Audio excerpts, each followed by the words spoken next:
যদি কারো সৌন্দর্য দেখে ভালোবাসো তবে সেও তোমার সৌন্দর্য দেখবে। যদি কারো মন দেখে ভালোবাসো তবে সেও তোমার মন দেখবে। যদি কারো যোগ্যতা দেখে ভালোবাসো তবে সেও তোমার যোগ্যতা দেখবে। এই কথাগুলো কি আসলেই সত্য? কে কার কি দেখে ভালোবাসে তা বলা বড়ই কঠিন।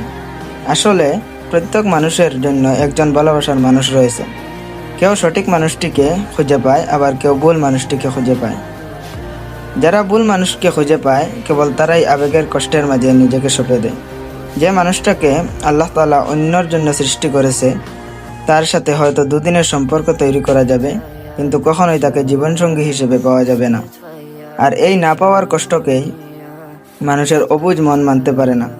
ছোট মনটা ছোট্ট শিশুর মতো হয়ে খোদার কাছে বায়না করে, যে বায়না কখনো পূরণ হবার নয়। এত ভালোবেসে কোনো লাভ নেই, যে যার ভাগ্য আছে সে তাকেই পাবে। এই কথাটা সবাই জানে, তবুও সবাই ভালোবাসে, নিজের সব কিছু দিয়ে ভালোবাসে। এখানে কারো কোনো দোষ নেই।